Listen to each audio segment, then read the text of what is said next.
Bonjour ou bonsoir selon le fuseau horaire. C'est un plaisir pour moi d'animer cette séance de la 3e édition de Spring Talks dans le cadre du mois de l'international de l'École des hautes études en sciences sociales. Cette séance, comme les précédentes et les suivantes, vise à mettre en lumière et à illustrer deux piliers de l'EHESS, l'idée d'une formation à la recherche par la recherche et le dialogue entre les disciplines.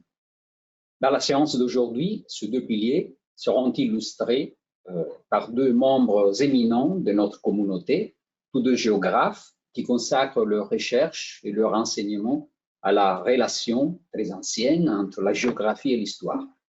Cet intérêt commun est cependant le résultat de deux trajectoires qui, comme nous le verrons, si elles sont convergentes, ont des points de départ différents. La trajectoire scientifique de Marie-Vic Ozouf-Marinier est partie de la géographie et s'est ouverte à l'histoire. Celle de Nicolas Verdier a suivi un chemin presque symétrique, plutôt de l'histoire vers la géographie.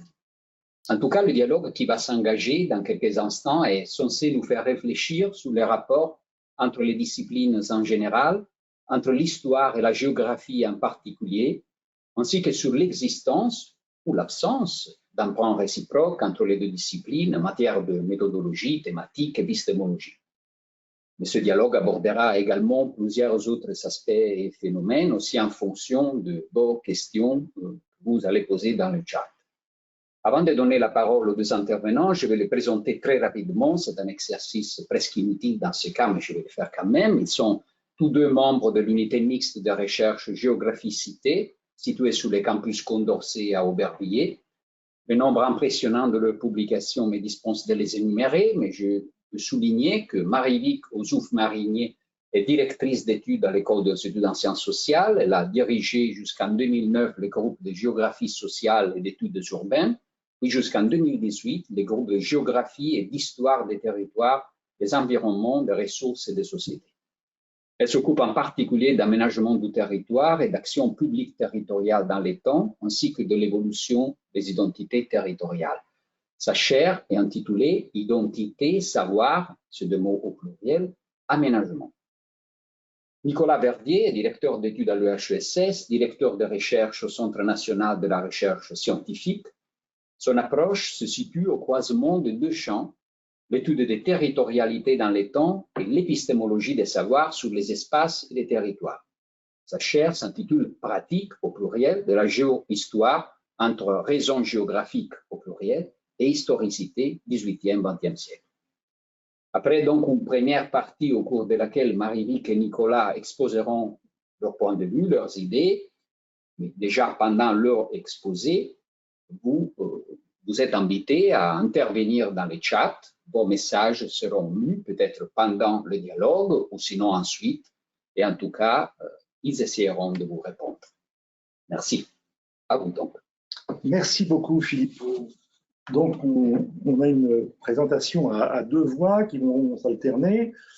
Je commencerai par une sorte d'introduction sur les disciplines, puis Marie-Vic interviendra sur la géographie et l'histoire, enfin, l'histoire du carrefour géographique, et elle s'intéressera plus précisément aux liens très privilégiés en France, au moins entre l'histoire et la géographie. Ensuite, j'interviendrai sur le cas particulier autour de Braudel, de la géohistoire et la géographie rétrospective. Ensuite, Marie-Vic interviendra sur que fait la géo lorsqu'elle emprunte aux autres disciplines. Puis j'interviendrai, si nous en avons le temps, sur les méthodologies qui sont empruntées à la géographie. Et si nous avons encore un petit peu de temps, Marie-Vic reviendra sur le Special Term. Donc un programme chargé, qui fait que je vais commencer très vite à essayer de vous expliquer un petit peu de quoi nous allons vous parler. Sujet que nous travaillons avec Marie-Vic depuis longtemps. On va s'arrêter sur cette présentation qui nous permet d'éviter de compter les années. Alors, commençons par des aspects généraux. Qu'est-ce que c'est qu'une discipline? Et plus avant, de quelle historicité le concept de discipline dépend-il? Alors, si on prend les dictionnaires courants, la discipline, c'est d'abord une question de punition. c'est pas comme ça qu'on le vit, mais c'est d'abord une question de punition et seulement ensuite une question de règlement et plus généralement de respect de la norme. Ça, c'est le premier sens général du mot. Deuxième sens, c'est l'idée de direction morale et en partie de direction intellectuelle. C'est possiblement la relation de l'enseignant à l'enseigné. C'est dans ce sens que le mot disciple se raccroche à la discipline. C'est le sens du mot discipline qui met l'élève au centre du système et organise le savoir à partir d'un objectif pédagogique. On a donc un système qui organise un lien entre un savoir et une pédagogie. Pour préciser, une science n'est pas une discipline, et une discipline n'est pas non plus une science. Il manque à la science la relation à la pédagogie, il manque à la discipline le savoir spécialisé. En outre, dans cette acception, la discipline ne sous-entend pas la recherche, elle se limite à l'enseignement. Alors, si l'on s'intéresse à la géographie sous cet angle, ce qui pourrait distinguer cette discipline d'une autre, il me semble que c'est l'apprentissage de la cartographie, que les autres disciplines n'ont pas et qu'elles tendent à venir chercher chez les géographes. Alors, ce schéma canonique de ce que sont les disciplines et qui pense à partir de là et accepte à partir de là, voire prêche à partir de là, l'interdisciplinarité, se trouve complexifié depuis une cinquantaine d'années par l'apparition des studies.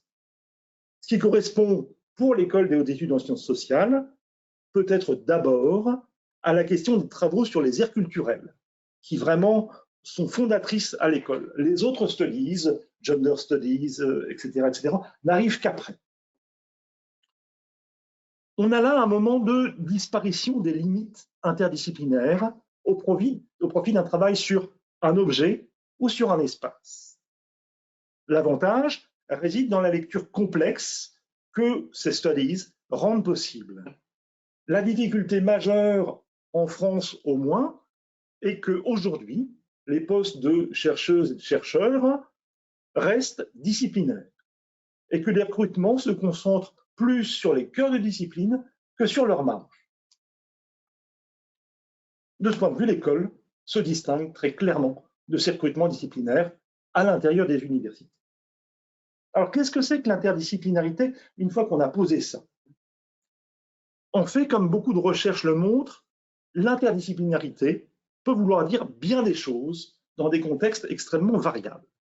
Certains abordent la question par une déclinaison des distinctions subtiles entre pluridisciplinarité, multidisciplinarité, transdisciplinarité ou même métadisciplinarité. Dans ce cas, le plus souvent, on a affaire à une définition simple de l'interdisciplinarité. Celle-ci serait l'usage de plus d'une discipline dans la réalisation d'une enquête donnée. D'autres distinguent de nombreuses pratiques. On se trouve alors devant une collection qui peut renvoyer à des modalités de traduction, de circulation, de fusion ou d'hybridation, voire de coopération ou de confrontation parfois. On a aussi des cas d'exploration de terrain existants aux confins de disciplines. On cherche des interstices qui permettent cette interdisciplinarité. Dans bien des cas, l'interdisciplinarité décrite est d'abord celle des équipes. Autrement dit, on regroupe un historien, un géographe, un sociologue, un anthropologue, et ça, c'est de l'interdisciplinarité. On peut imaginer d'autres interdisciplinarités. Je pense à nos trajectoires, à Marie-Vic et à moi, qui mélangent deux disciplines. Mais dans un cas ou dans un autre, il faut être conscient du fait que même lorsqu'on ne prétend pas pratiquer l'interdisciplinarité, comme le signalait Bernard Lepetit en 1990, toute discipline importe en permanence des éléments extérieurs, fragments de savoir, protocoles expérimentaux, paradigmes interprétatifs.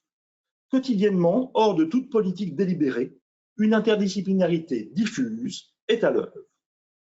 Importation, savoir, protocole, paradigme, voilà ce qui fait le tissu de l'interdisciplinarité.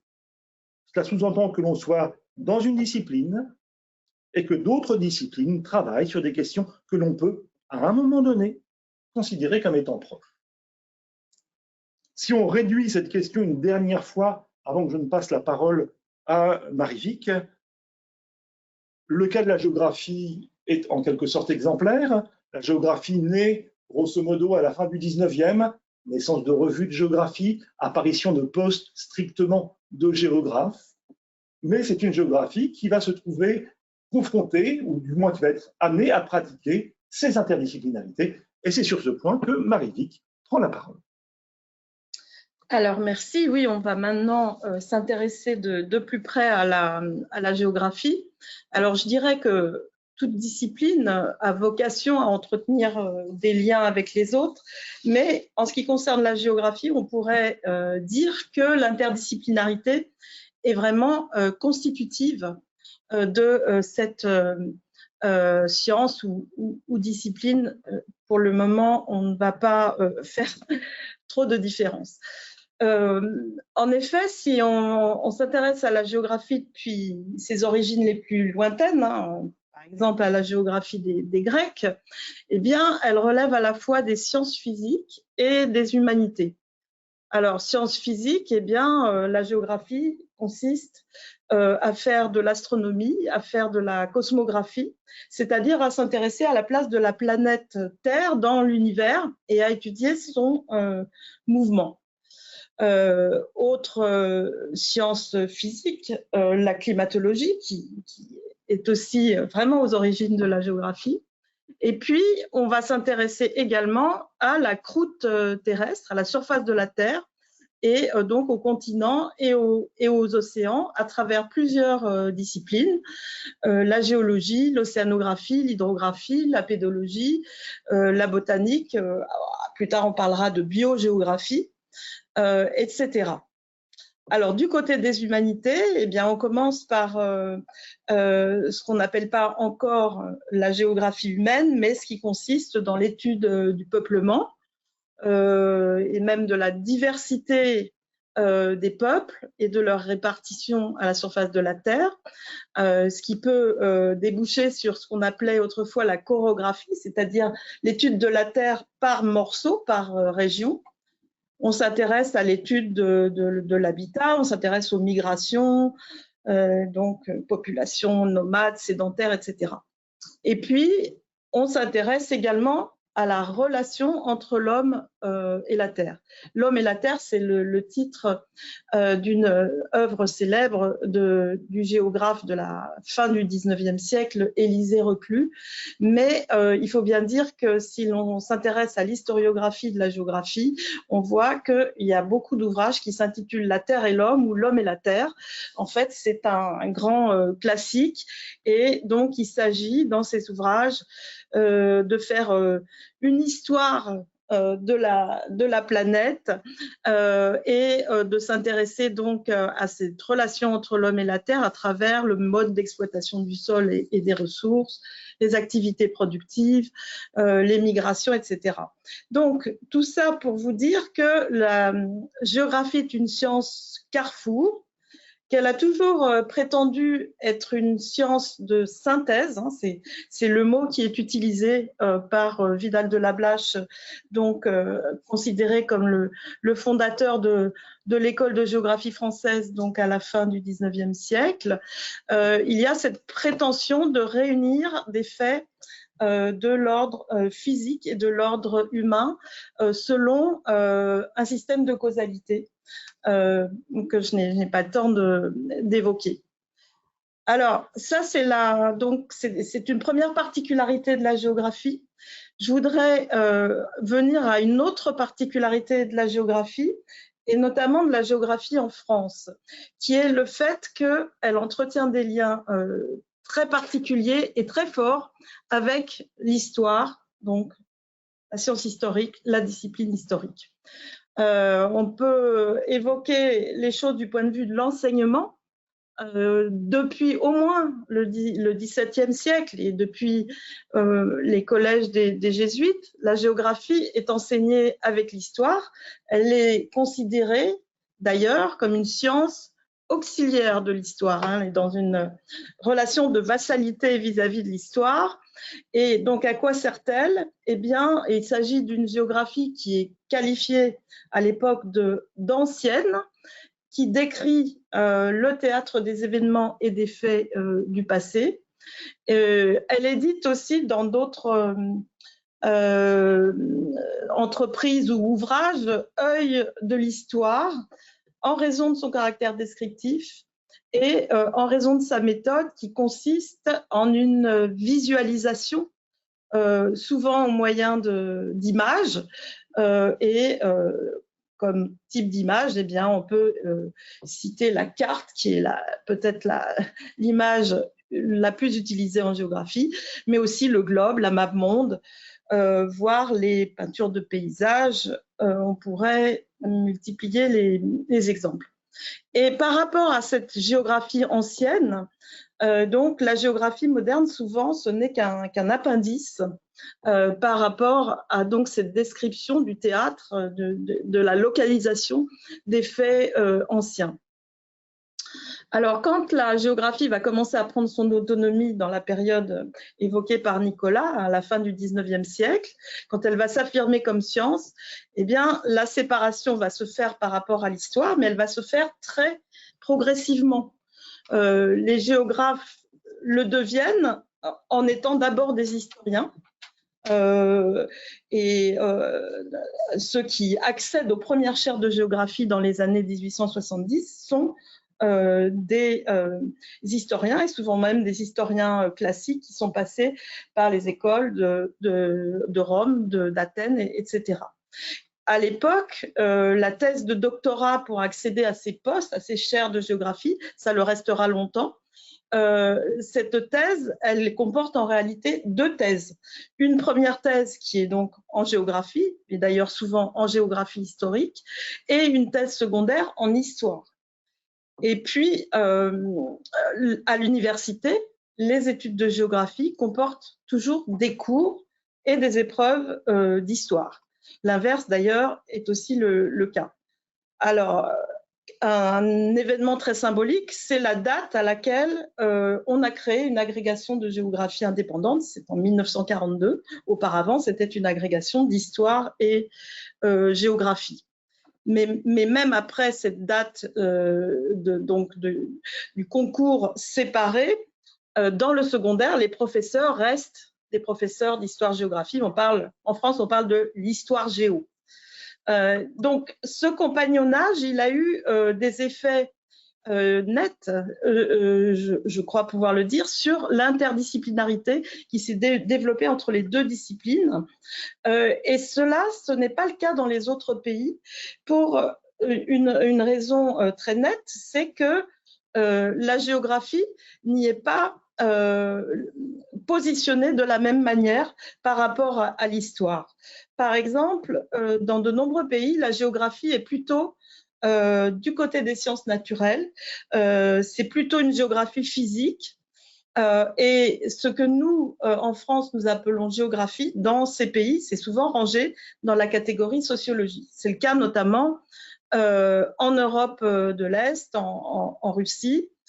C'est le cas aussi parfois en Amérique, où la géographie est dans une position très ambivalente. Si vous songez par exemple à un géographe qui est actuellement très connu, David Harvey, il est souvent pris pour un sociologue.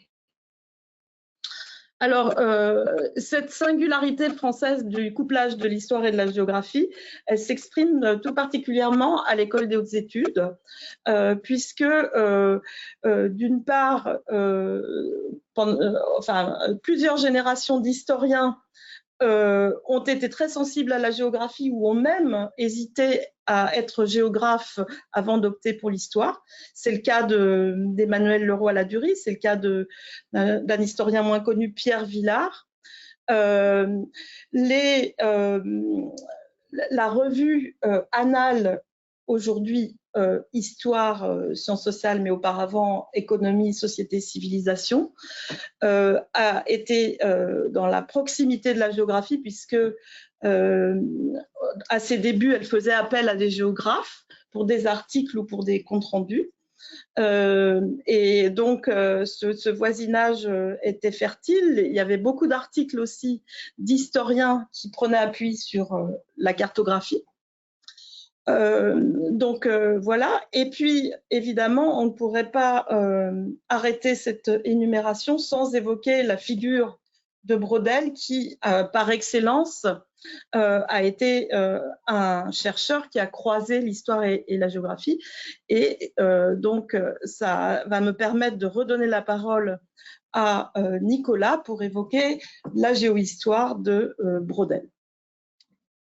Merci Marie-Vic. Alors, je vais me concentrer ici sur un tout petit moment. On est juste après la guerre et ça va nous permettre peut-être de poser la façon dont les choses se discutent. On est juste avant la création de l'École des hautes études, mais les personnages sont déjà là. Donc, commençons. On se situe là entre 46, 47 et 48. Braudel, qui vient de soutenir sa thèse, attend la publication. Non, qui ne peut pas encore soutenir sa thèse, parce qu'à l'époque, on imprimait d'abord la thèse façon livre. Il ne peut pas la soutenir parce qu'il n'y a pas encore un papier en Europe. On est juste après la guerre. Ce sont les Belges qui ont obtenu le papier, les Français ne l'ont pas eu, donc les thèses attendent. Et donc, il ne soutiendra sa thèse qu'en 49. Et Braudel participe alors, sous les ordres de son directeur de thèse, Lucien Febvre, à la création de la 6e section de l'EPHE, École pratique des hautes études, l'ancêtre de l'École des hautes études en sciences sociales. Et le séminaire de Braudel, tel qu'il est prévu, est intitulé « Orientation et cadre historique ». Et il porte sur ce qu'il appelle l'histoire géographique. Donc Braudel, en 46-47, prétend faire de l'histoire géographique. Et ce programme ne reprend, enfin le programme de l'école d'alors ne reprend pas les cadres disciplinaires classiques. C'est ce qui fait l'originalité du programme. Je noterai ici une particularité. Juste à côté du séminaire prévu pour Braudel, il y a un autre séminaire qui est prévu pour Roger Vion, un géographe qui tente alors d'obtenir un poste à Paris alors qu'il enseigne la géographie à l'université de Lille. Et celui-ci professe les bases géographiques. Donc, d'un côté, on a des bases géographiques, de l'autre côté, on a une histoire géographique. On n'a pas à l'époque de géographie, de géohistoire brodélienne, telle qu'on la connaîtra ensuite, et telle que Braudel, enfin, c'est Braudel par excellence, c'est la géohistoire, mais à cette époque-là, ça n'apparaît pas. Alors, pourquoi est-ce qu'on ne l'a pas en 46-47 alors qu'on l'aura en 49? Le premier point, c'est peut-être que à ce moment-là, Braudel n'est pas du tout sûr de la réception de sa thèse. Le deuxième fait, c'est que c'est Lucien Febvre, l'homme des annales avec Marc Bloch, mais Marc Bloch étant mort, c'est Lucien Febvre qui maintient le projet. Donc, c'est Lucien Febvre, l'homme qui décide d'essayer de lancer une opération dans laquelle on aurait une vaste discipline des sciences sociales. C'est lui qui fait le programme, et Braudel et Dion se glissent dedans. Par ailleurs, hein, il est à peu près certain que Dion est en train de relire à ce moment-là la thèse de Braudel avant qu'il ne la soutienne. Ils ont des discussions entre eux et ils vont avoir deux projets finalement différents. À cette époque-là, un élément de contexte d'avant-guerre, c'est le livre de Brune et Vallot, deux géographes, qui s'appelle L'histoire géographique, et qui fait une proposition relativement simple. On va faire une histoire du temps présent en regardant dans le passé ce qui existait et ce qui explique le présent.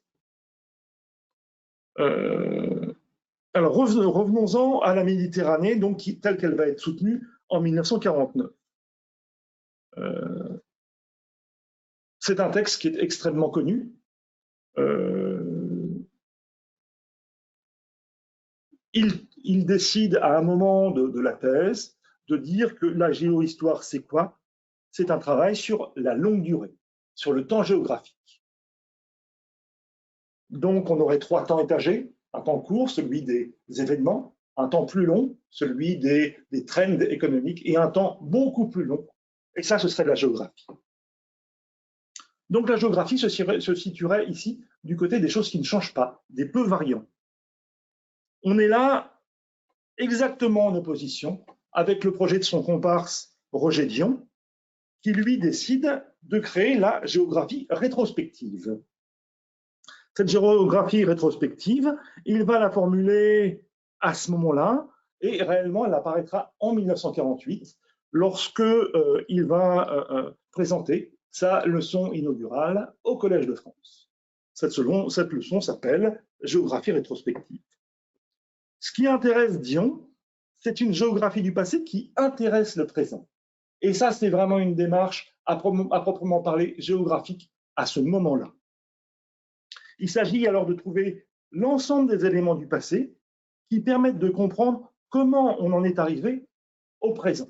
Donc, on est là dans un système explicatif du présent. En cela, il se distingue donc complètement de Braudel. Donc il se distingue de Braudel. Et autre élément, la Méditerranée est connue, donc la Méditerranée de Braudel, le livre, est connu pour son invention du terme géohistoire. Et ça, c'est un terme qui a beaucoup plu très rapidement. On a des comptes rendus très rapidement dans le monde entier. Premier compte rendu dans les annales de géographie dès fin 1949, le géographe André Alix valorise la géohistoire dans le titre. Et 2 mois après, on a dans le Journal of Economic History en 1950, donc tout début 50, on a un article dont le terme est Geohistory. Et deuxième compte rendu dans la même revue en février 51 qui reprend le titre et qui commence à essayer un dialogue. Autrement dit, il y a là une innovation qui va paraître remarquable à l'échelle des sciences occidentales, des sciences sociales occidentales. Alors, qu'est-ce que c'est que cette géohistoire de Braudel? Il s'agit d'abord pour lui d'une géographie humaine qui serait détachée de cette poursuite des réalités actuelles à quoi elle, la géographie, s'applique uniquement ou presque. Donc, s'intéresser à ce qui se passe aujourd'hui, ça n'a aucun sens. Il faut se détacher de ça. En même temps, et c'est là où Braudel n'est pas toujours très clair, c'est une véritable géographie humaine rétrospective. Là, je reprends le texte de Braudel. Donc, il y a une sorte de mélange avec ce que souhaite faire Dion. Et en même temps, dernier point, c'est une action en faveur d'une convergence de 2 sciences sociales, l'histoire et la géographie, qu'il n'y a aucun avantage à séparer l'une de l'autre. Autrement dit, dans le projet de ce qui sera l'école de hautes études à ce moment-là, il y a une idée d'une sorte d'absence d'interdisciplinarité par création d'une immense discipline qui serait les sciences sociales. J'essaie de raccourcir parce que je me rends compte que je suis en train de déborder. Pour faire simple, pour Braudel, la géographie, le temps géographique, c'est ce qui renvoie à ce qui ne change pas ou peu. Et ça rapproche de la géographie physique, qui a beaucoup intéressé les géographes depuis la fin du 19e siècle, au moins, et en fait avant. Et il y a un deuxième aspect qui intéresse beaucoup Braudel, c'est ce qu'il appelle le déterminisme. Autrement dit, le fait que le terrain, le sol, détermine ce qui va se passer. Aux yeux de Braudel, dès 1949, ça s'affirmera tout au long de sa carrière, la géographie, une bonne géographie à ses yeux, celle qui intéresse l'histoire, ne peut être que déterministe. Déterministe, ça veut dire, ici, un rôle du sol. S'il n'y a plus de rôle du sol, il n'y a plus de raison qu'il y ait de la géographie.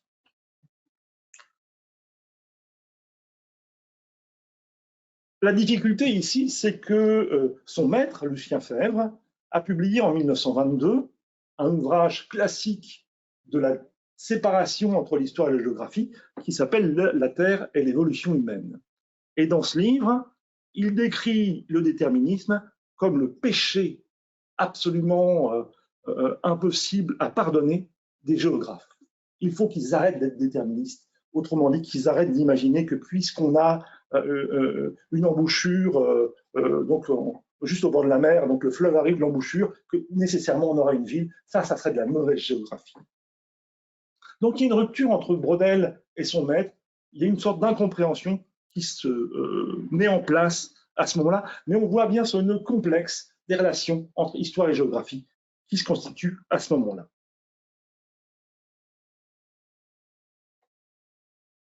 Au total, dans la vision de Braudel, la séparation va se faire autrement. Elle va attribuer aux géographes le temps présent, aux historiens le passé, avec les géographies du passé. Je pourrais développer longuement, on pourrait voir toute une série de cas où cette relation sera rediscutée. Il y a des tensions fortes qui sont parfois issues de discussions avec le monde anglo-saxon, qui font d'autres propositions. Mais je m'arrête là parce qu'on va essayer maintenant de s'intéresser à ce que fait la géographie lorsqu'elle emprunte aux autres disciplines, et peut-être plus particulièrement à l'histoire. Et je passe la parole à Marie-Vic. Alors donc, avec Braudel, on s'est intéressé à un historien qui va s'appuyer sur la géographie pour développer son raisonnement historique qui va emprunter à la géographie. On pourrait s'intéresser à des historiens qui sont plus près de nous. Je citerai par exemple l'historien Bernard Le Petit, qui lui ne pratiquait pas une géohistoire, mais appelait le champ qu'il essayait de développer une histoire de l'espace. C'est encore une autre variation. On a vu l'histoire géographique, on a vu la géographie rétrospective, on a vu la géohistoire. Donc voilà, il y a des variations sur le thème de cette hybridation entre disciplines. Et Bernard Le Petit pratiquait une histoire de l'espace. On pourrait voir aussi en quoi ça consiste pour les historiens d'emprunter à la géographie donc après Braudel d'une manière un peu rénovée. Et on pourrait voir, on y reviendra peut-être, que c'est souvent des méthodes qui sont empruntées aux géographes, en particulier la cartographie et aujourd'hui les systèmes d'information géographique. Mais je voudrais vous parler un petit peu de ce que les géographes empruntent aux historiens, ce qui est finalement la perspective que aussi bien Nicolas que moi-même nous empruntons assez souvent. Et je dirais que qu'est-ce qu'on emprunte aux historiens? Eh bien, ce sont souvent des questions qui tournent autour des concepts et des raisonnements relatifs aux temporalités. Alors, je laisserai de côté des expériences anciennes, donc de géographie historique, hein, pas de géohistoire, mais de géographie historique, telles qu'elles ont pu être menées au début du XXe siècle, par exemple, avec donc des géographes qui étaient aussi des chartistes et qui s'attachaient à reconstituer justement la géographie ancienne, notamment la géographie des circonscriptions anciennes, des toponymes, des lieux habités, donc en faisant de la cartographie historique, ce qui est tout à fait distinct de l'histoire de la cartographie. C'est vraiment faire des cartes soi-même qui représentent des faits du passé. Donc, je laisse aussi de côté une veine de travaux historico-géographiques, c'est les travaux sur les paysages ruraux. C'était assez intéressant de voir que dans les années 30, on a à la fois un historien, Marc Bloch, qui écrit un ouvrage majeur sur les caractères de l'histoire rurale, et donc un géographe, Roger Dion, qui aussi élabore une théorie du paysage rural. Mais je voudrais me concentrer donc sur des travaux plus récents. Alors, les géographes, je dirais que assez souvent, ils vont emprunter aussi des méthodes aux historiens parce que bon nombre de géographes utilisent des archives. C'est pas le cas de tous, mais en général, ils sont assez à l'aise s'il s'agit d'aller chercher dans un fonds documentaire des archives. Ils empruntent des objets, bien sûr. Les objets sont tout simplement les situations du passé. mais surtout, ils empruntent encore une fois des concepts, des formes de raisonnement, des logiques.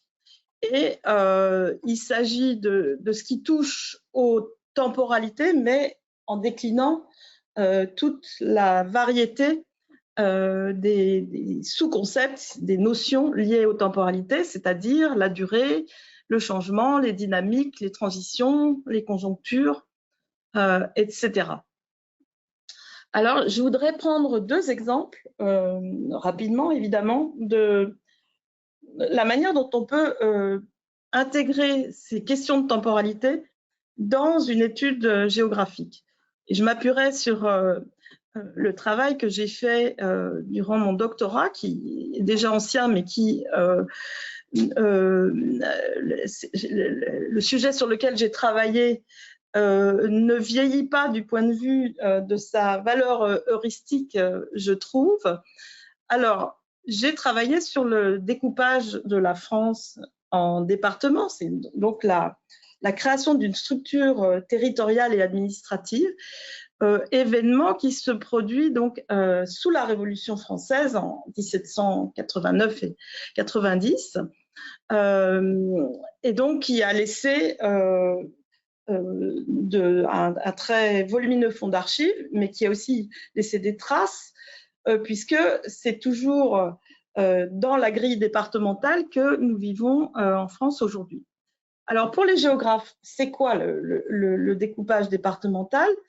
Souvent, c'est ce qui sert à faire un fond de carte, c'est ce qui sert à recueillir des statistiques. Et on les met dans ce cadre parce que ces statistiques sont recueillies dans ce cadre et on les fait figurer dans ce cadre. Alors pour moi, j'étais géographe, mais ça a été tout autre chose. D'abord, ça a été la saisie d'un événement qu'on pourrait appeler un événement spatial. Il y a eu un groupe de recherche qui s'est créé avec cette dénomination, groupe de recherche sur l'événement spatial. Pourquoi c'est un événement spatial? Parce que c'est quelque chose de brutal, de rapide et qui a des conséquences lourdes. Donc voilà, pour moi, c'était d'abord un événement, donc élément de temporalité particulier. Mais ce qui m'intéressait, c'était de comprendre les conditions de possibilité de cet événement. Comment ça avait pu advenir une chose aussi frontale, aussi nouvelle. Et donc pour ça, il me fallait remonter à des projets de réforme plus anciens, à l'histoire de mouvements autonomistes qui avaient pris leurs racines plus ou moins aussi anciennement. Et il me fallait d'autre part étudier une dynamique à très court terme qui était celle des premiers mois révolutionnaires. Qu'est-ce qui se passe? C'est vraiment un bouillonnement. Et on ne peut pas comprendre cet événement de la création des départements sans associer à la fois cette histoire longue de projets de réforme et cette histoire courte d'un bouillonnement révolutionnaire qui fait une table rase et qui impose la nécessité de créer autre chose puisqu'on a tout détruit. D'un autre côté, il m'a fallu étudier la réalité des relations entre ville et campagne, qui à cette époque est à la fois très stable et à la fois en mutation. Donc là, on est sur une assez longue durée. Donc, il s'agit de saisir à la fois des sentiers de dépendance, des choses qui vont rester très longtemps actives, et puis d'autres qui se craquellent, et notamment tout ce qui a trait aux modifications de la vie économique à cette époque. Et puis finalement, il m'a fallu étudier l'inscription dans les mœurs d'une structure territoriale, c'est-à-dire son appropriation par des gouvernants et par des habitants, et ses effets sur l'organisation sociale et économique, sans parler même de l'organisation politique et institutionnelle qui est évidente. Et là, on est sur une très longue durée qui vient jusqu'à aujourd'hui. Donc, si vous voulez, dans cette perspective, moi, géographe, j'essayais de rendre compte d'une carte départementale qui apparaît à tout le monde comme artificielle, mais qui a eu ses logiques de constitution à un moment donné et qui a eu ses logiques de durée, parce qu'elle a duré pour aussi d'autres raisons. Et donc, c'est à travers cette étude de différents modes de temporalité que j'ai donc axé mon travail. Le deuxième exemple, c'est un travail collectif que nous avons mené, notamment avec Nicolas, mais avec d'autres collègues également, archéologues, historiens et géographes, sur les systèmes de peuplement sur le temps long. Il s'agissait d'étudier de manière croisée les spatialités et les temporalités, et notamment de s'intéresser aux concepts et aux définitions, aux mots-clés de cette question de la spatialité et de la temporalité. Donc là aussi, les géographes de la bande ont retrouvé les concepts liés à la temporalité, dynamique, émergence, transmission, résilience, persistance, déclin, décroissance et d'autres. Et donc, il s'est agi d'essayer de montrer à partir d'exemples situés dans l'espace, d'exemples géographiques, qu'est-ce que ça voulait dire pour un territoire d'être résilient, d'être décroissant ou autre.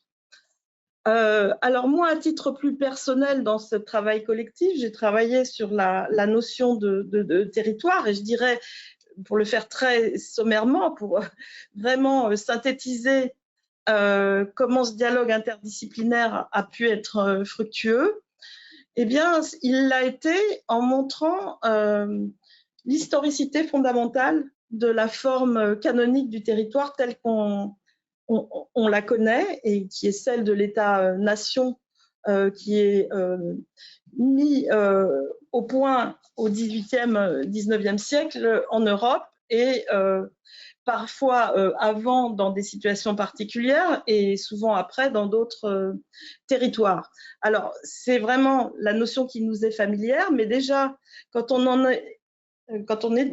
étudie la construction, on voit que c'est quelque chose qui se fait étape par étape avec un assemblage progressif des différents dispositifs, les voies de communication, les limites administratives, les polarisations. Donc, c'est quelque chose qui, loin de s'imposer, tout fait, prend des années et même des siècles.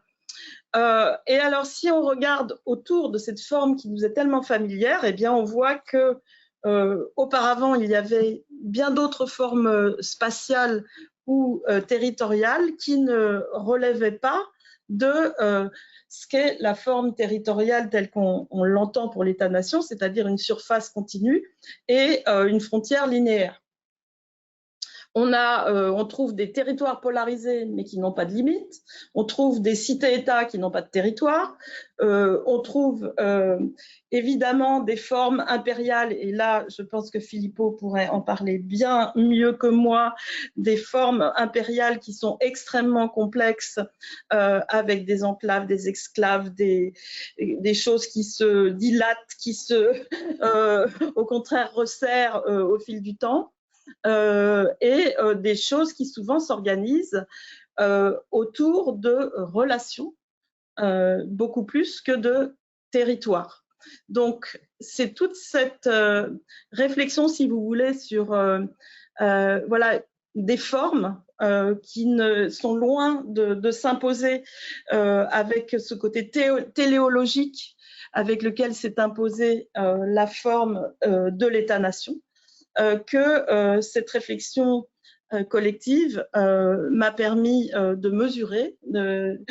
Évidemment, je ne travaille pas sur les Mayas, je ne travaille pas sur beaucoup d'exemples qui ont été traités dans le cadre de ce groupe, mais ce groupe m'a permis de voir toute la fécondité donc d'un dialogue à travers les périodes et à travers les périodes, les concepts de la temporalité et aussi les formes de la spatialité. Est-ce qu'il nous reste un petit peu de temps pour continuer? On peut se permettre, hein? Alors, avant de reprendre sur ce que la géographie fait, enfin, à ce qu'on emprunte à la géographie, donc de l'autre côté, je voudrais revenir un petit peu sur ce que Marie-Vic vient de dire, c'est-à-dire que tout à l'heure, j'ai décrit discipline et interdisciplinarité de façon très théorique. Mais ce qu'il faut bien voir, c'est que ce type de projet auquel on a participé tous deux, c'est un moment de réduction de l'exotisme. On rencontre des collègues qui viennent d'autres disciplines, qui travaillent sur d'autres thèmes, et on a là un moment d'apprentissage extraordinairement dense, de pratique, de compréhension et d'incompréhension, du fait que certains mots sont utilisés par les uns et que les autres les utilisent dans d'autres sens, et donc que certains mots sont presque tabous dans certaines disciplines, alors que dans d'autres cas, on ne se pose pas la question. Enfin, il y a cette interconnaissance extrême qui enrichit énormément dans ces moments d'interdisciplinarité, d'où le plaisir qu'on a à la pratiquer. Et donc, on parlait, enfin, Marie-Vic a montré tous les éléments de ce que les historiens pouvaient emprunter à la géographie, de tout ce que les géographes pouvaient emprunter à l'histoire. Inversons la question, comme elle l'a dit tout à l'heure. En gros, lorsque les emprunts sont faits à la géographie, le plus souvent, ils concernent la carte et les méthodes numériques liées à la carte. Et par méthode numérique, j'entends les systèmes d'information géographique. Ceux-ci sont apparus il y a une quarantaine d'années, mais sont devenus à peu près utilisables par le commun des mortels, c'est-à-dire des gens comme nous, depuis une quinzaine d'années, avec des logiciels qui sont devenus assez faciles d'accès. Bon, premier point. Deuxième point, ce que je note, c'est de façon générale, depuis au moins 25 ans, une diffusion de la carte qui est absolument remarquable. Il suffit d'ouvrir un journal pour le voir en veille de carte. Vous prenez un journal d'il y a 40 ans, un journal papier d'il y a 40 ans, il n'y a pas de carte dedans. Vous prenez un journal aujourd'hui, il y a toujours au minimum une carte dans le journal. Et il suffit d'aller faire un tour dans les librairies, chose qui me plaît particulièrement, et on voit sur les inventaires des libraires des collections d'atlas. Toutes les disciplines produisent des atlas sur tous les savoirs. On peut produire des atlas. Donc il y a une forme de passion de la carte aujourd'hui qui explique aussi cette situation de la géographie encore plus au carrefour, parce que potentiellement pouvant produire des cartes. Juste pour rappel aussi, troisième point, le mot cartographe n'apparaît qu'au tout début du 19e siècle. Avant ça, il n'y avait que des géographes. Et donc la cartographie va très progressivement, très lentement devenir une discipline à part de la géographie. Ce qui n'empêche le fait que pour tous les collègues, samedi encore dans une réunion, une collègue est arrivée me demandant des cartes. Je suis géographe, donc je peux produire des cartes. Donc il y a cette sorte d'évidence de la relation entre carte et géographie. Et il faut attendre en géographie les années 90, le début des années 90, pour avoir des propositions de certains géographes qui se revendiquent de faire une géographie sans carte. Bon, vous voyez un petit peu ce contexte dans lequel il y a une évidence de la carte malgré quelques essais. Et ces cartes sont de deux types, soit elles sont de nature concrète, on a du contexte, un contexte géographique, soit elles sont abstraites. Et là, on peut avoir des cartes de concept, des cartes de tout type. Alors, comment a fonctionné cet emprunt? Il a fonctionné, je dirais, de deux façons. Je vais essayer de vous dépeindre un spectre très large avec des opposés, je vais durcir les traits. Le premier côté du spectre, c'est l'institutionnalisation maximale. Et par exemple, l'école des hautes études a connu, lors de sa création, la fabrication du laboratoire de graphique de l'un des grands théoriciens de la sémiologie graphique, donc de la façon dont on peut représenter les choses, qui est Jacques Bertin. Donc à l'école, on a créé un laboratoire de graphique dans lequel on produisait des cartes pour toutes les disciplines. Et quand on va regarder les dossiers d'archives de ce laboratoire, ce que l'on note, c'est toutes ces négociations interdisciplinaires. Comment est-ce qu'un historien va s'exprimer auprès d'un cartographe pour essayer de faire passer son message, que le cartographe le comprenne et puisse le mettre sur du papier? Jeu extrêmement complexe en fait, bien plus complexe qu'on ne pourrait le penser. Je vous invite à essayer de faire ça. Faites une carte à partir d'une idée et vous verrez, c'est extrêmement compliqué. Et là, on va dire que on a soit ces demandes complexes, soit des demandes particulièrement simples, un peu décevantes pour le géographe ou le cartographe, qui sont juste des cartes d'illustration. On voudrait juste mettre une illustration. J'ai fait mon texte, il me manque une carte, est-ce que vous pourriez me faire une carte? Et là, il va y avoir une série de discussions un peu difficiles entre les tenants de ces cartes d'illustration et les tenants d'autres cartes, qui sont les cartes heuristiques. Pour reprendre les mots de Françoise Vergniaud-Belmont, dans un livre qui s'appelle L'œil qui pense, c'est le moment où la production de la carte amène à réfléchir avant l'écriture du texte ou pendant l'écriture du texte. Ça, c'est le grand combat des cartographes lorsqu'ils essaient de discuter avec les autres disciplines, c'est de mettre la carte au cœur de la réflexion. Alors, lorsque les choses sont moins institutionnalisées, le plus souvent, les membres de telle ou telle discipline contactent des géographes pour obtenir des cartes. Et en règle générale, dans ce cas-là, ce qu'on a, ce sont des cartes qui sont des cartes de situation, ce sont des cartes contextuelles, ce sont des cartes illustratives et pas des cartes qui vont plus loin. Donc, il y a de ce point de vue un manque du côté de l'heuristique cartographique.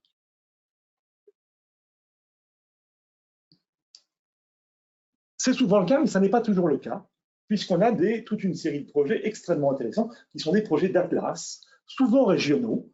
Je pense ici à des atlas de Normandie dans les années 70, des atlas comme celui de la Provence dans les années 60, mais je pense aussi à un atlas auquel a beaucoup participé Marie-Vic Ozouf, qui est l'atlas de la Révolution française. Donc des moments où vraiment on va créer des équipes autour d'une cartographie, autour de la production d'atlas. Et donc on aura réellement une réflexion sur l'espace. Ça, c'est vrai pour la cartographie classique, mais c'est vrai aussi pour la cartographie des SIG. On a en gros les mêmes répartitions. Les SIG, qu'est-ce que c'est? C'est en gros un tableur dans lequel on va mettre une série d'informations qui correspondent à des lieux, et puis de l'autre côté, une forme cartographique, et on va lier les deux pour produire une cartographie. En fait, quand je dis pour produire une cartographie, je reviens un peu vite en besogne. L'objectif des SIG n'a jamais été de produire une cartographie. Il a été de réfléchir sur l'espace. Et là, ça veut dire que je vous rajoute un petit élément. Vous avez la cartographie illustrative, la cartographie heuristique et l'analyse spatiale, qui sont les trois objets actuels sur lesquels on doit réfléchir si on veut penser à ce qui se passe. Et là, on a à nouveau toutes sortes de pratiques. Depuis ce que j'appellerais les plus pauvres du point de vue de l'interdisciplinarité, la cartographie illustrative, jusqu'aux plus riches du côté de la cartographie heuristique et de l'analyse spatiale.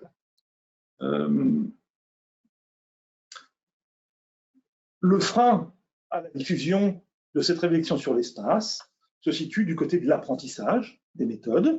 Je noterai que depuis que les logiciels SIG se sont améliorés, le coût d'investissement, le coût de formation pour utiliser ces outils s'est beaucoup réduit. Et ça a permis de faire beaucoup évoluer la pratique et ça a permis sa diffusion. Avant-dernier élément, cette diffusion des systèmes d'information géographique et de l'analyse spatiale peut changer des disciplines ou peut les faire évoluer très fortement juste à côté de la géographie ou juste à côté de l'histoire. Et là, je pense à l'archéologie. L'archéologie est une ancienne discipline en France, très solide. Elle s'est, depuis les années 80-90, beaucoup intéressée à l'analyse spatiale et au système d'information géographique. Ça a donné, du côté du monde anglo-saxon, la spatial archaeology. Ça a donné en France au moins deux éléments, l'archéologie spatiale et de l'autre côté, l'archéogéographie. Donc, il y a eu une évolution qui a changé un petit peu les structures de la discipline, qui a fait l'ouvrir sur ces espaces. Donc, voilà ce que ça peut donner d'avoir une pratique heuristique, on va dire, de ces outils de la cartographie dans le meilleur des cas. Ces outils se sont en plus amplifiés pour l'archéologie récemment, des résultats du LIDAR qui permettent de spatialiser des données de surface et donc de changer complètement la façon dont les archéologues travaillent aujourd'hui.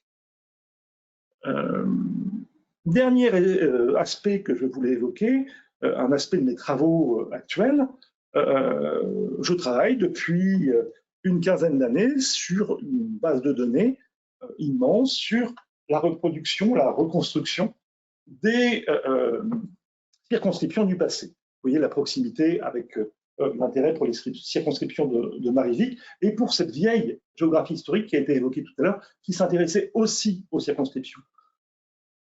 Le principe de mon enquête est simple. Il s'agit de produire une collection de fonds de cartes qui soient remplissables par mes collègues historiens, de façon à ce que ces fonds de cartes existants, ils puissent, sans se poser de questions, produire des cartes sur le passé. C'est aussi l'un des objets de cette passerelle entre les disciplines, de créer des lieux, des objets qui permettent les rencontres. Et c'est ce travail sur lequel je suis en train d'achever en ce moment sur la France entre 1800 et 2000.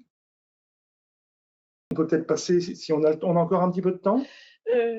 J'aimerais répondre tout de suite à la question qui nous est soumise dans le chat. Et bon, peut-être tu pourras compléter, Nicolas, ce que je vais dire. Merci beaucoup de votre question sur la relation entre géographie et anthropologie, et notamment relativement à la carte. Je dirais que donc, en ce qui concerne la France, je ne m'aventurerai pas à parler d'autres pays dont je ne connais pas suffisamment bien les traditions de pensée. La relation entre la géographie et l'anthropologie n'a pas été vraiment forte. Il faudrait s'interroger sur les raisons pour lesquelles c'est le cas, mais ce serait un peu long. Mais je mentionnerai quand même une proximité de fait entre certains objets, notamment dans les années 30-40, on a un géographe qui s'appelle Pierre Desfontaines et qui s'intéresse beaucoup aux gestes, aux costumes, à la maison, à l'habitat, aux coutumes, et qui produit une collection d'ouvrages allant dans ce sens. Et c'est lui aussi qui tentera la création d'une revue qui s'appelait Géographie et Ethnographie, je crois, qui n'aura qu'un tout petit nombre de numéros, ça ne sera pas poursuivi. Alors, plus près de nous, il y a eu des entreprises de collaboration, notamment dans le cadre de la mission du patrimoine ethnologique, où il y a une réflexion sur la question des limites qui était tout à fait intéressante, limites donc principalement culturelles, mais croisées justement avec la question des limites territoriales. Et puis la question des échelles aussi a beaucoup retenu en commun les anthropologues et les géographes. Je me souviens d'un article célèbre qui s'intitulait « Le grand et le petit » et qui était une réflexion d'un anthropologue dont le nom ne me vient plus à l'esprit, mais qui travaillait sur le mode d'appréhension de l'espace par les anthropologues. Est-ce que c'est par le micro ou est-ce que c'est par le macro? Et donc là, on a beaucoup échangé à l'occasion de cette publication. Il y a eu également des numéros de revues anthropologiques ou ethnographiques ou ethnologiques sur des concepts. Par exemple, il y a eu un numéro spécial de la revue Communication sur le lieu, et il y a eu des numéros d'ethnologie française sur l'espace. Donc, je vous dis ça pour que vous retrouviez éventuellement des matériaux. Mais en ce qui concerne la cartographie plus particulièrement, je voudrais quand même mentionner le champ des cartes mentales et des cartes sensibles qui est en plein développement, qui a eu une première occurrence il y a déjà longtemps, dans les années 70, mais qui est revenu en force plus près de nous, et donc qui concentre les recherches à la fois des cartographes eux-mêmes, mais des chercheurs, effectivement, anthropologues et géographes,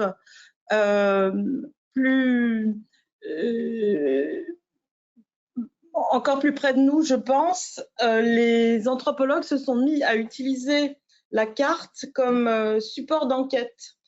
On a ainsi plusieurs collègues qui utilisent la carte pour aller faire leur terrain, par exemple. Ils peuvent aller au milieu d'un village, se planter avec un bout de papier où il y a quelques indications, où il n'y en a aucune. Bon, tout dépend de leur protocole d'enquête. Et les habitants de ce village se réunissent autour du document et vont donc, pour les uns, montrer des choses sur le document, écrire des choses sur le document. C'est devenu quelque chose de plus en plus courant. Et je dirais que tout récemment, un de nos collègues a voulu donc inscrire sa chaire sous la thématique de l'anthropologie spatiale. Et donc, voilà un exemple de rencontre entre donc des questions tout à fait familières aux géographes et puis l'anthropologie. Voilà, c'est très incomplet, mais c'est... Une autre façon de rentrer dans la question serait de renvoyer un géographe, je crois, américain, John Brian Harley, qui s'intéresse à la fin des années 60, au début 70, à déconstruire ce que c'est que la carte. Et ce qu'il va finalement faire, c'est montrer que la carte, faire une carte, c'est d'abord choisir. Autrement dit, la carte ne dit pas la réalité, la carte est le produit d'un choix. Ce choix se fait en contexte, c'est civilisationnel, c'est personnel. Donc, la carte n'est qu'une production d'un humain situé dans une société. Et c'est un mouvement qui a produit une déconstruction maximale de la carte qui a été déclinée ensuite par toute une série de collègues. Je pense à des livres comme The Power of Map, qui a tout fait pour montrer que la carte avait aussi un pouvoir et qu'il fallait se rendre compte de ce qu'elle donnait. On a là, donc, à partir des années 70, une remise en cause de l'aspect de la relation entre carte et réalité.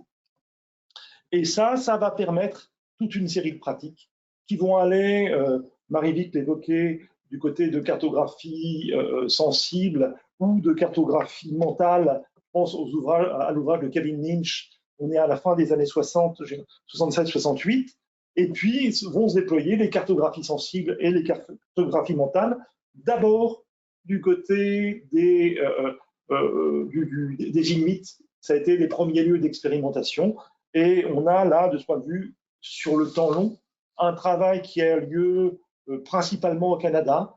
Et là, je suis un petit peu l'actualité de tout ce qui se produit du côté de ces cartographies participatives que Marie-Vic évoquait, qui permettent vraiment la discussion et la co-construction d'une carte, ou alors la mise en regard de deux cartes d'origine différente, avec vraiment une lecture anthropologique qui structure les choses.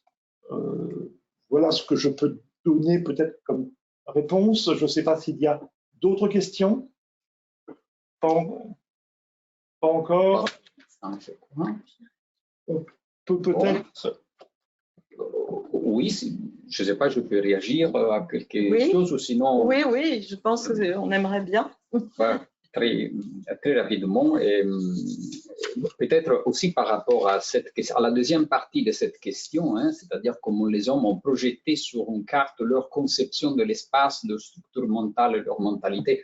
C'est évidemment une question qui parle beaucoup aux antiquisants et aux médiévistes, et surtout à ceux qui s'occupent par exemple, de manuscrits contenant textes géographiques, parce que là, on voit très clairement à quel point, probablement, parfois, les auteurs eux-mêmes, mais plus souvent, vraisemblablement, les copistes, au fil du temps, ont essayé d'interpréter les textes, d'interpréter leur réalité, qui était souvent en plus une réalité fantasmée. Si l'on pense à des textes pseudo-géographiques comme les périples de la mer Noire, de Pont-aux-Hommes, des textes qui sont très, très souvent liés surtout à une description ethnographique. Il y a justement tous les rapports original entre histoire, ethnographie et géographie, je pense au monde grec ancien, mais aussi postérieur. Et c'est souvent très intéressant de voir ces deux éléments, c'est-à-dire la représentation d'un espace qui est souvent la projection de ce que l'on imagine être dans un espace qu'on n'a pas vu.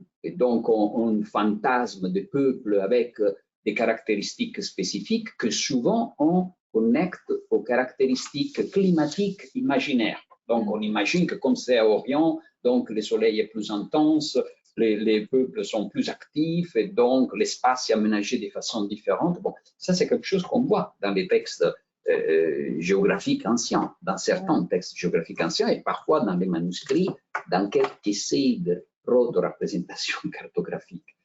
Je voulais rebondir sur quelques aspects de chacun, évoqués par chacun d'entre vous aussi.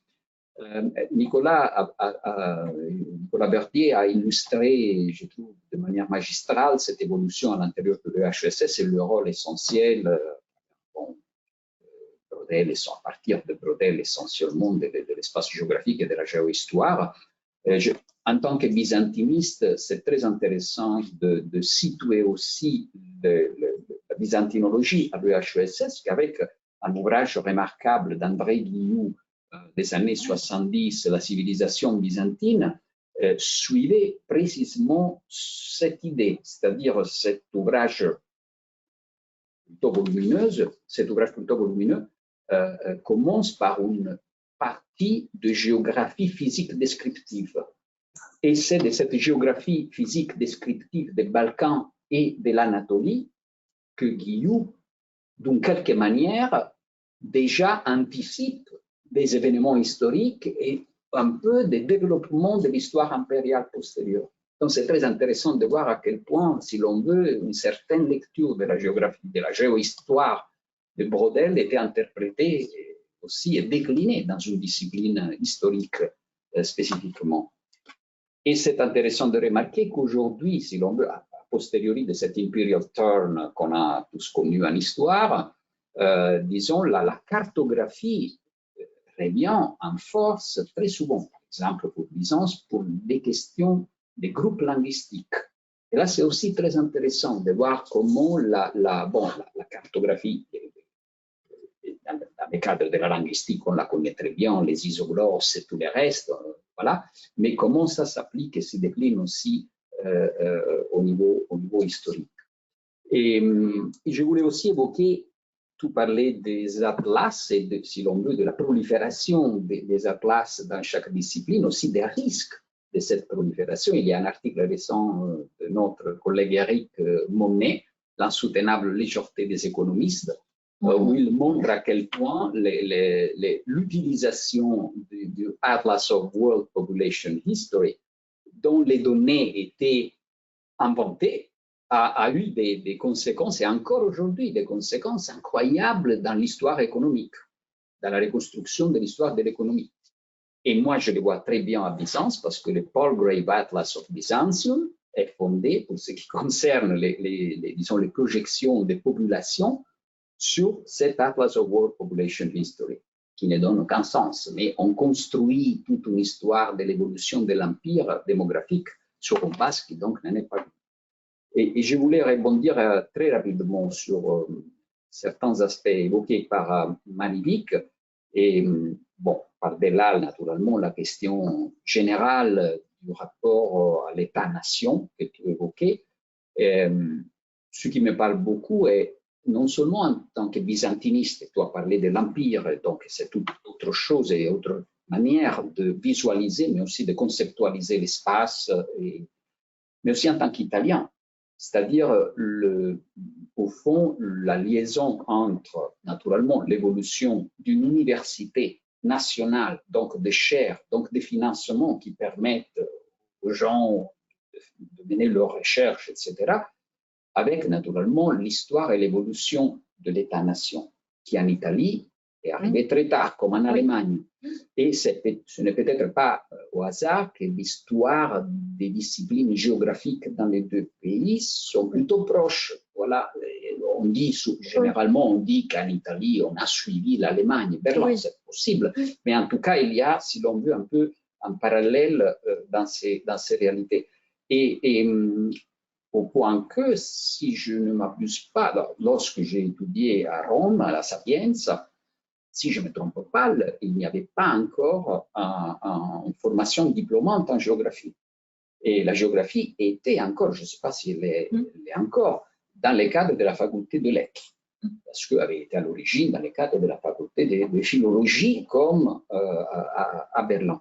Et puis encore, dernière chose que je voudrais évoquer, c'est la force de la politique qui, dans quelques cas, est vraiment déterminante, comme dans l'histoire de la géographie en Italie, le fascisme. C'est-à-dire, là, il y a eu une période, alors je ne suis pas du tout un historien de la géographie, évidemment, de la discipline géographique, mais mes souvenirs d'études, parce que j'ai dû soutenir un examen d'histoire de la géographie pour devenir,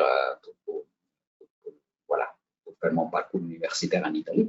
Et pendant le fascisme, il y a eu vraiment une concentration sur 3 thèmes, c'est-à-dire l'émigration, donc la géographie humaine et l'émigration, les mouvements de population, la géographie coloniale, et ça c'était un autre aspect fondamental, et puis la géographie des territoires qu'on voulait réannexer.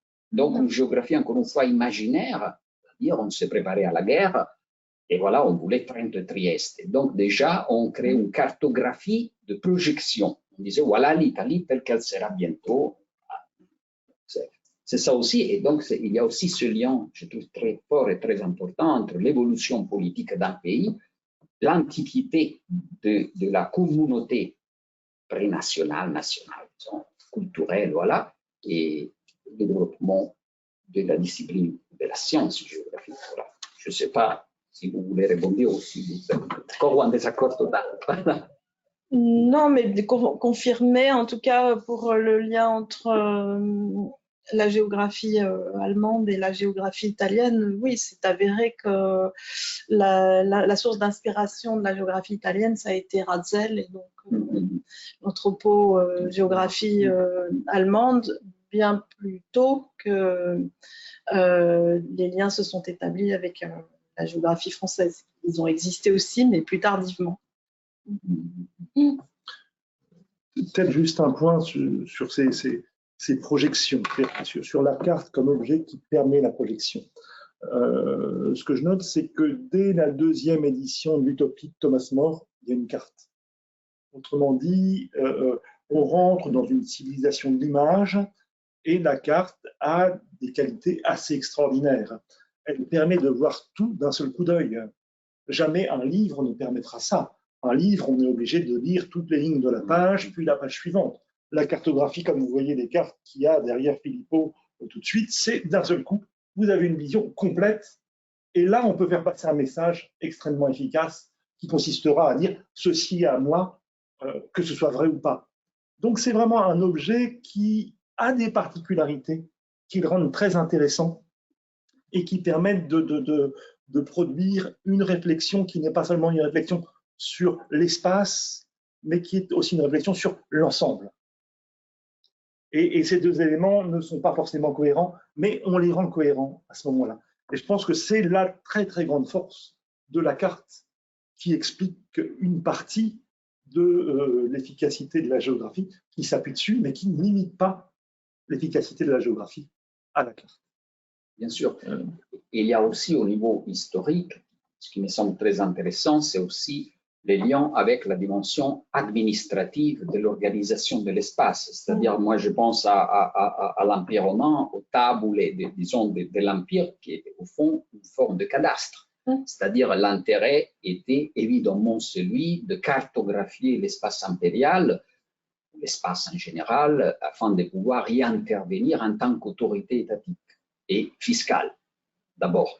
Et donc, il y a aussi cet élément qui me semble intéressant, qui, si l'on veut, fait un peu le pendant de la dimension utopique que tu évoquais, c'est-à-dire la carte comme projection d'un imaginaire tout à fait, si l'on veut, abstrait, qui prend sa consistance dans la représentation, et vice-versa, une réalité des terrains qu'il faut représenter pour pouvoir y intervenir de manière extrêmement ciblée, et voilà, économique, financière.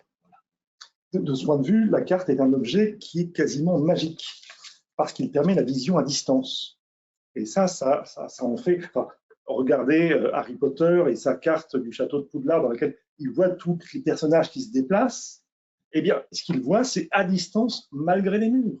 C'est un objet absolument remarquable pour imaginer le monde. Autrement dit, c'est une question de mise en image du monde qui, ici, structure la carte. Cette question de vision à distance et cette question de tout voir en même temps, ces deux éléments en font un artefact assez extraordinaire et en effet qui me semble, si jamais on accepte la logique de la séparation entre science et magie au moment de la révolution scientifique, c'est un objet qui aurait pu être lu comme étant relativement magique pour penser le monde et pour ça c'est fabuleux comme objet.